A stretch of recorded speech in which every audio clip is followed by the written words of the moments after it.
신년특세 4일차 목요일이 되었습니다. 오늘도 예배와 말씀을 통해서 하나님의 크신 능력과 은혜가 우리에게 충만하기를 간절히 소망합니다. 아멘. 오늘은 옆사람과 이렇게 인사를 하면 좋겠는데요, 한번 따라서 해볼까요? 말씀과 기도로 부흥의 주역이 됩시다. 아멘. 네, 그렇습니다. 우리가 신년특세 말씀과 기도로 부흥하는 교회라는 제목을 가지고 말씀을 계속 보고 있습니다. 오늘은 특별히 이제 사도행전 2장 오순절 성령 강림 사건을 통해서 부흥에 대한 부분을 좀 살펴보도록 하겠습니다. 오늘 이 오순절 성령 강림 사건, 이것은요 교회가 탄생하는 것과 이 부흥의 본질을 잘 말씀해주는 본문의 말씀입니다. 우리 예수님께서는 이 십자가에서 죽으시고 또 부활하셔서 구속을 완성하신 이후에 승천하시기 직전에 제자들에게 약속하셨습니다. 오직 성령이 너희에게 임하시면 너희가 권능을 받고 예루살렘과 온 유다와 사마리아와 땅끝까지 이르러 내 증인이 되리라. 아멘. 네, 이 약속의 말씀을 주셨는데요, 이 약속의 말씀 듣고 이들이 그 약속의 말씀을 붙잡고 마가의 다락방에 모여서 이제 마음을 같이하여 기도하는데 최선을 다했다라는 것이죠. 당시 이 제자들의 상황은 어떻습니까? 많은 두려움이 있었고요, 또 앞으로 어떻게 될지 모르는 이 불확실함이 그들의 마음에 깊이 뿌리 내리고 있었습니다. 늘 3년 동안 따라다녔던 예수님, 그분은 이제 우리의 곁을 떠나게 되셨고요. 당시 유대 지도자들과 많은 사람들은 위협을 하면서 살기 등등하게 예수님을 믿는 자들, 특히 제자들을 어떻게 할까 이렇게 계속 그들을 잡으려고 했고요. 자신들의 능력으로는 아무리 봐도 세상을 바꿀 능력이 없다라는 것을 누구보다도 자신이 잘 알고 있는 그때였습니다. 그때 마가의 다락방에 모여서 기도할 때에 누가 오셨습니까? 주님께서 말씀하셨던 이곳을 떠나지 말고 기다려라, 이 말씀, 성령님이 기다리시던 대로 그때 임하게 되셨다라는 것이죠. 사도행전 2장 3절을 보면 이렇게 말합니다. 호련히 하늘로부터 급하고 강한 바람 같은 소리가 있어 마치 불의 혀처럼 갈라지는 것이 그들에게 보여 각 사람 위에 하나씩 임하여 있더니 라고 말합니다. 누가 오셨습니까? 성령님이 오셨는데 호련히 급하고 강한 바람처럼 오셨는데 각 사람에게 임하셨다. 할렐루야. 네, 성령님이 교회 안에 전체로 오시기도 하지만 누구에게요? 저와 여러분의 각 사람에게 임하신다라는 것이죠. 하나님은 왜 이렇게 강력하고 또 실제로 보이도록 이 가시적인 방법으로 역사를 하셨을까요? 이 땅에 이 교회가 시작되고 복음이 땅끝까지 증거되기 위해서는 어떤 인간의 열심이나 지혜나 노력이 아니라 뭐가 필요하기 때문에? 성령의 능력이, 할렐루야, 성령의 권능이 필요하기 때문에 이렇게 역사를 하셨다라는 것이죠. 그래서 이 부흥이라는 것은요 성령의 역사와 뗄래야 뗄 수가 없다라는 사실입니다. 믿으십니까? 사람들이 만들어내는, 인위적으로 만들어내고 사람들이 많이 모이는 것, 분위기가 이렇게 띄어지는 것, 이게 부흥은 아니다라는 것이죠. 예수님께서는 하나님을 통해서 이 땅에 죽은 것을 살리시고 두려움을 담대함으로 바꾸셨고 하나님의 말씀 능력으로 바꾸는 사건이 바로 이 부흥의 사건이 된다라는 것을 기록을 통해서 말씀해 주십니다. 로이드 존스 목사님은요 이 부흥이라는 것을 어떻게 정의를 했는가 봤더니 성령의 강력한 임재라고 정의를 합니다. 부흥은 뭐라고요? 성령의 그냥 임재가 아니라 강한 임재. 할렐루야. 그래서 이 부흥이요 그냥 사람이 많이 모였다라고 부흥일까요? 아닙니다. 그게 하나의 현상으로 나타나는 거지 사람이 많이 모였다고 해서 부흥은 아니에요. 그러면 또 프로그램이 성공적으로 잘 되었다고 하면 부흥일까요? 그거는 하나의 현상이지 부흥의 자체는 아니다라는 것이죠. 부흥이 임했을 때에 그런 현상이 나타나는 것이지, 그것 자체가 부흥은 아니다라는 것을 우리가 염두에 보면서 오늘 이 부흥의 본질 말씀을 통해서 오늘 우리 교회가 이 시대에 어떻게 성령의 역사 속으로 다시 들어갈 수 있을지 몇 가지로 살펴보도록 하겠습니다. 그 첫 번째는요, 한번 따라서 해볼까요? 성령은 교회를 새롭게 하십니다. 아멘. 우리 본문 말씀 2장 4절 다시 한번 읽어볼까요? 시작. 그들이 다 성령의 충만함을 받고 성령이 말하게 하심을 따라 다른 언어들로 말하기를 시작하니라. 아멘. 보면 그들이 다 뭘 받아요? 성령의 충만함을 받고, 저와 여러분 모인 모든 분들이 다 성령의 충만함을 받기를 소망합니다. 이 말씀의 이 헬라어 원문에 보면요, 이 성령의 역사가 어떻게 새롭게 교회를 하는지 더 선명하게 보여줍니다. 그들이 다 성령의 충만함을 받고 라는 단어에 보면요, 모두가 성령으로 가득 채워졌다라는 의미가 있습니다. 그래서 가득 채워졌다라는 말은요, 가득 채워지다라는 이 수동태가 쓰였습니다. 그러니까 저와 여러분이 능동적으로 그것을 채우는 게 아니라 수동적으로 채워주신 거예요. 누가요? 하나님이. 할렐루야. 하나님께서 여러분에게 성령을 가득 채워주시는 역사가 성령 충만이라는 거예요. 내가 열심히 뭔가를 노력해서 얻어지는 그게 아니라 하나님께서 위로부터 하나님의 능력이, 성령의 능력이 임할 때에 성령이 임했다라고 말하는 거예요. 그러면서 하나님께서 이 성령에 가득 채워지게 하셨다라는 것을 통해서 이 주체가 사람들이 아니라 누구다? 하나님으로부터 오게 되고 하나님으로부터 충만히 채워지게 된다라고 말씀을 합니다. 다른 언어들로 말하기 시작했다. 무슨 말일까요?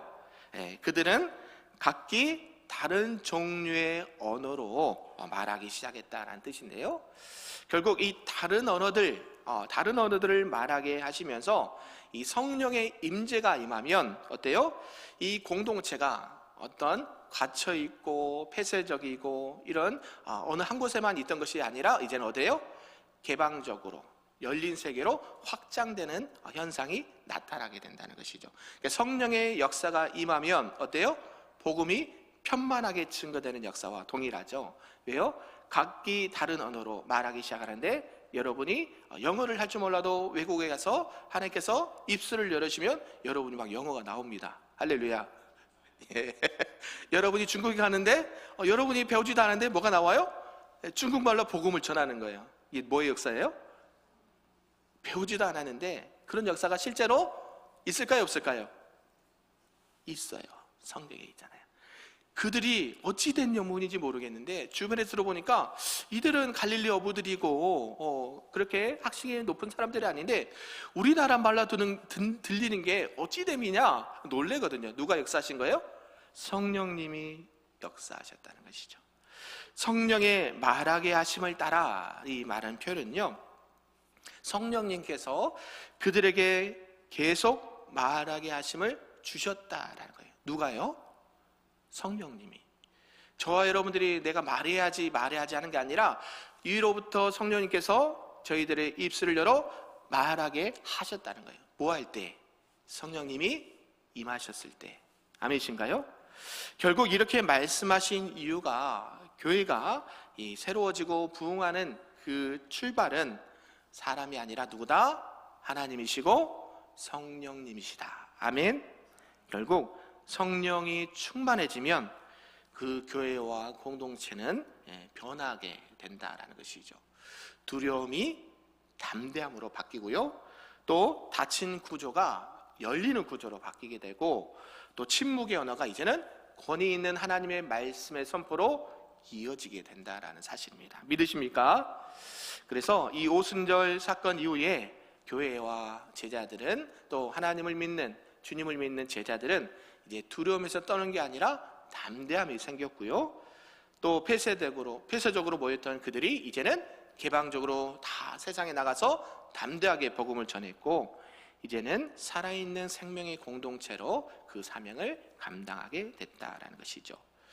그래서 어떤 일이 일어나느냐, 사도행전 2장 46절과 47절에는 이렇게 말씀합니다.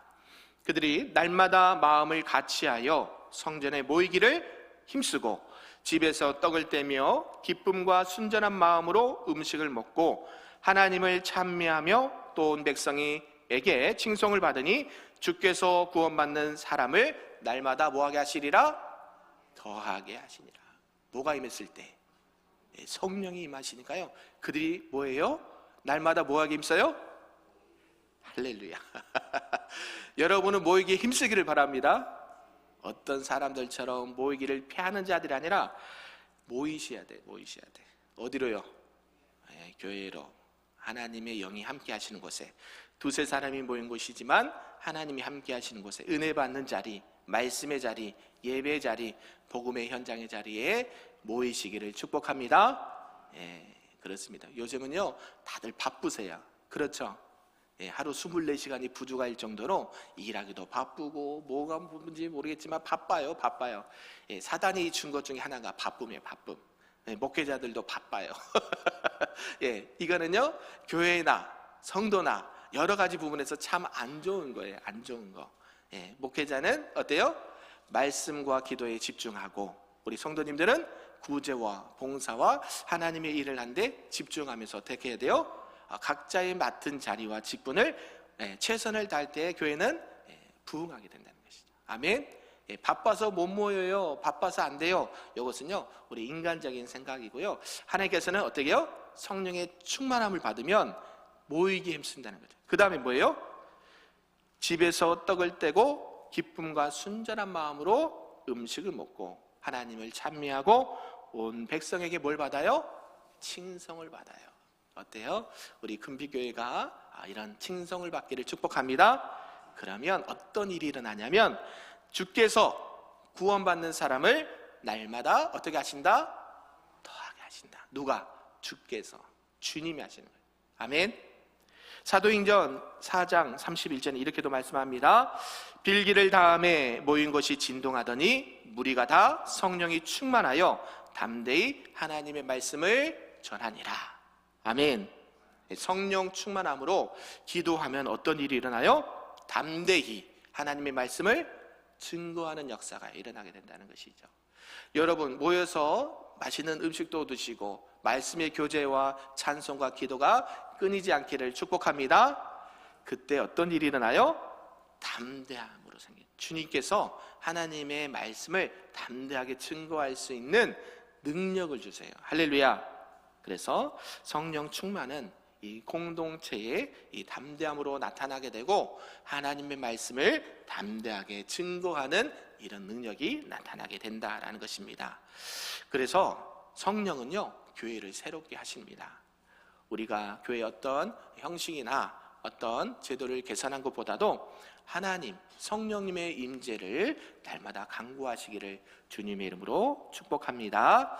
아멘. 두 번째는요, 따라서 해볼까요? 성령은 말씀을 능력 있게 하십니다. 아멘. 오순절 사건의 핵심이요, 이 말씀에 능력 있는 변화가 일어나요. 성령이 임하시면 저희들이 하는 말에 변화가 생긴대요. 어떤 변화일까요?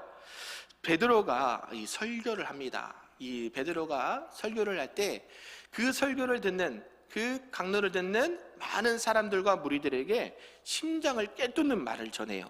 사도행전 2장 37절은 이렇게 말합니다.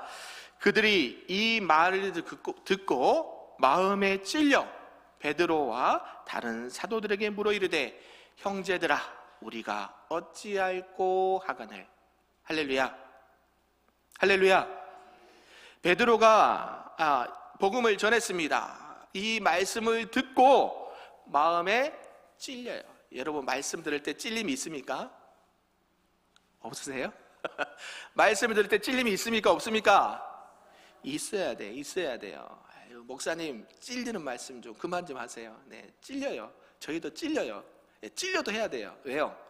그때 회개가 일어나요. 회개가 일어나야 변화가 일어나요. 부흥이 일어나는 것이죠. 회개 없는 부흥은요, 가짜일 수가 많습니다. 아멘.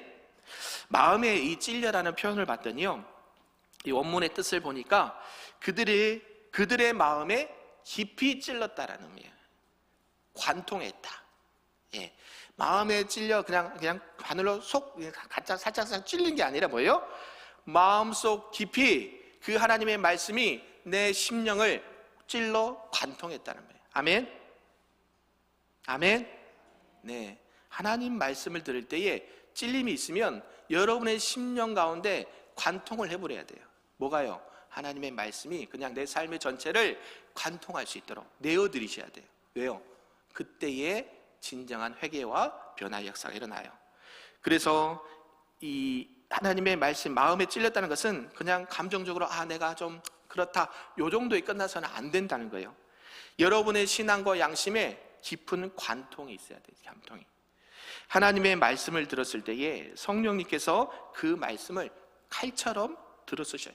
여러분의 심령과 심장 가운데 찌르신다. 이 카르디아라는 단어가 쓰는데요, 심령을 관통하는 거. 그리고 그들이 우리가 어찌할꼬? 라는 질문을 하죠. 이게 뭐예요? 회개의 질문을 던지는 겁니다. 도대체 우리가 어떻게 하면 되겠습니까? 그분이 하나님의 아들 예수 그리스도를 우리가 죽여버렸군요. 어떻게 이 죄를 사함을 받을까요? 이 선포되는 말씀이요, 결국 성령의 기름 부음으로 나타나게 됩니다. 히브리서 4장 12절 말씀, 우리가 잘 알고 있는 말씀인데요, 이 말씀의 본질을 잘 설명해 주는 말씀입니다. 제가 읽어드립니다. 하나님의 말씀은 살아있고 활력이 있어 좌우의 날선 어떤 검보다 예리하여 혼과 영과 및 관절과 골수를 찔러 쪼개기까지 하며 또 마음의 생각과 뜻을 판단하나니. 아멘. 아멘. 네, 오늘 말씀이 좀 많이 찔리신가요? 네. 예, 이게 은혜예요, 은혜. 하나님의 말씀은요, 살아있어요. 여러분의 심령과 관절과 골수를 찔러 쪼개기까지 하십니다. 왜 그럴까요? 왜? 여러분들이 진정한 부흥을 경험하기 위해서. 하나님께서는 여러분에게 계속해서 말씀하십니다. 강단을 통해서건 성경을 통해서건 여러 가지 매체를 통해서건 계속 여러분에게 말씀을 주시는. 그래서 우리 하나님을 무슨 하나님이라 그래요? 말씀의 하나님. 우리 기독교는 무슨 종교예요? 말씀의 종교예요. 말씀의 종교. 하나님의 말씀. 헬라어로 보니까 로고스. 우리가 많이 들었죠. 요한복음에도. 이 로고스는요, 살아 움직이는 하나님의 발현된 말씀이다라는 것이죠. 그래서 이 성령님께서는 이 말씀 가운데 능력, 두나미스, 이 두나미스, 다이너마이트의 원어의 원문이 되는 이 능력의 말씀을 통해서 여러분들의 심령 가운데, 양심 가운데 찔러 쪼개는 역사가 일어나게 된다는 것이죠. 누가 임했을 때? 말씀을 통해서 성령의 능력이, 성령의 충만함이 임했을 때 이런 일이 일어난다는 것이죠. 그렇다면 부흥의 본질, 이제 다 이해가 되시죠? 이 복음의 부흥의 본질은 말씀의 회복에서부터 일어납니다. 아멘이신가요? 그래서 여러분들이 늘 말씀을 가까이 하시고, 늘 말씀을 들으시고, 말씀을 암송하시고, 말씀을 담대히 선포하시기를 바랍니다. 그러면 그 말씀을 능력으로 바꾸시는 분은 누구세요? 성령 하나님이십니다. 아멘. 그래서 성령이 임하면요, 선포되는 말씀이 그냥 단순한 말씀이 아닙니다. 하나님의 구속의 사건과 영혼과 생명을 살리는 귀한 능력의 말씀이 되는 줄로 믿습니다. 말씀을 듣는 이들의 죄가 드러나게 하시고 그리스도가 높임을 받게 되고요, 진정한 참된 회개와 역사, 회복의 역사, 믿음의 역사가 일어나게 되는 줄로 믿습니다. 열왕기하 22장과 23장에 보면요, 요시야 왕이 나옵니다. 요시야 왕, 기억나십니까? 이스라엘 남유다의 왕이었는데요, 3대 선왕으로 뽑히는 왕. 우리 새벽기도 나오신 분들, 첫 번째 요사밧, 두 번째 히스기야, 세 번째 요시야. 기억을 하셔야 됩니다. 20명의 왕이 있는데 그 3명은 선왕으로 평가되는 왕인데요. 이 열왕기하 22장과 23장에 보면 요시야 왕이 회개와 개혁의 말씀이 나옵니다. 어떤 상황이냐면 율법책을 낭독합니다. 이 율법책이 낭독되자 어떤 일이 일어났냐 봤더니요, 요시야 왕과 모든 백성들이 옷을 찢고 회개합니다. 그리고 모든 우상들을 다 제거하고요, 이 언약을 갱신하는 사건이 기록되어 있습니다. 말씀을 그냥 낭독했을 뿐입니다. 그냥 우리가 새벽에 그냥 한 장 한 장 말씀 읽지요. 그냥 말씀을 낭독하는 거예요. 근데요, 이때 하나님께서 그들의 마음 가운데 임하셔서 성령으로 임하셔서 회개의 영으로 임하셔서 어때요? 옷을 찢고 마음을 찢고 회개하며 우상을 타파하고 하나님 앞에 돌아서는 놀라운 역사가 있게 되었다는 것이죠. 외과 의사들이 사용하는 메스가 있습니다. 칼이 있어요. 이 의료용 메스는 처음에 어떻게 해요? 수술할 때 상처를 내죠. 뭐 하려고? 수술하려고. 근데요, 이 정확한 이 상처를 딱 내야 뭐가 시작돼요? 수술을 시작하는 거예요. 수술을. 이처럼 하나님께서는 성령님을 통해서 말씀이라는 메스를 통해서 저와 여러분에게 상처를 쓱 주십니다. 뭐 하시려고? 치료하시고 수술하시려고. 아멘. 그게 무섭다고 피하면 될까요? 안 될까요? 안 돼요. 하나님 말씀을 온전히 들을 때에 그 말씀의 능력은 성령님께서 저와 여러분의 심령을 관통하시고 꿰뚫으시고 이 로고스의 말씀이 성령의 권능을 임해서 우리에게 임한 줄로 믿습니다. 그때 우리 큰빛교회 우리 모든 성도들에게 이 부흥의 능력이 성령님의 역사가 일어나길 간절히 소망합니다. 아멘. 마지막 3번째는요, 따라서 해볼까요? 성령은 증인의 삶을 살게 합니다. 아멘. 사도행전 1장 8절 아까도 읽었지만 어때요? 오직 성령이 너희에게 임하시면 너희가 뭘 받아요? 권능, 두나민, 권능을 받아요. 능력을 받아요. 이것은요, 어떤 일이 일어났냐 봤더니 하나님의 말씀을 증언을 가능케 하는 초월적인 능력이 나타나요. 뭐가 임하시면? 성령의 능력이 임하시면. 그러면서 뭐라고 하냐면 너희는 내 증인이 되리라. 할렐루야. 이 증인이란 단어가요, 마르티레스란 단어가 쓰이는데요, 증인과 함께 그 안에 더 어원이 뭐가 있느냐? 순교자라는 의미가 있습니다. 증인과 순교자의 의미가 같은 어원이에요. 그래서 내 증인이 되라 라는 것은요, 단순히 그것을 사건을 본 증거자로 증명하는 사람으로만 있는 것이 아니라 어때요? 박해와 조롱과 유혹과 시험이 있다 할지라도 어때요? 순교를 각오하고 복음을 증거하는 증인이 된다는 것이죠. 믿으십니까? 예수님을 3번 부인했던 베드로, 성령의 충만함을 받은 후에는 공회 앞에서 담대하게 말합니다. 전에는 어떤 인물이었습니까? 예수님을 몇 번이나?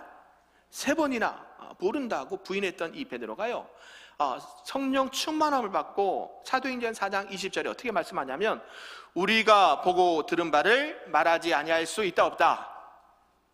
없다.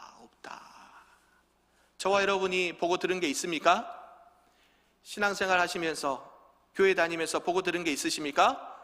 말하지 아니할 수가 없다.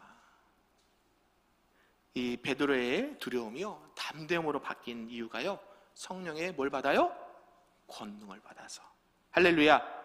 성령의 능력을 받았기 때문에, 성령의 충만한 임재를 경험했기 때문에 할 수 있었다는 것이죠. 이뿐만 아니죠. 사도행전 6장과 7장에 보면 스데반이 나옵니다. 스데반이요, 담대하게 하나님의 말씀을 증거합니다. 성령이 충만해서요, 얼굴이 천사와 같았다라고 해요. 박해와 돌에 맞아 죽어가면서도 뭐예요? 하나님의 말씀을 담대하게 증언하는 거예요. 이게 증인입니다. 아멘이십니까? 복음의 본질, 성령의 충만함을 받으면 순교를 각오하며 증인의 사명을 감당하는 것이에요. 저와 여러분, 하나님 앞에 올 한 해 이 복음의 또 부흥의 본질을 붙잡고 성령의 충만함을 간구하시고 성령의 충만함으로 그리스도의 증인, 복음의 증인, 보고 들은 바를 전하지 아니할 수 없다. 여러분이 순교를 각오하면서도 하나님 앞에 기쁨으로 주신 사명을 감당할 수 있는 우리 금빛교회와 우리 성도님들 되시기를 주님의 이름으로 축복합니다. 아멘.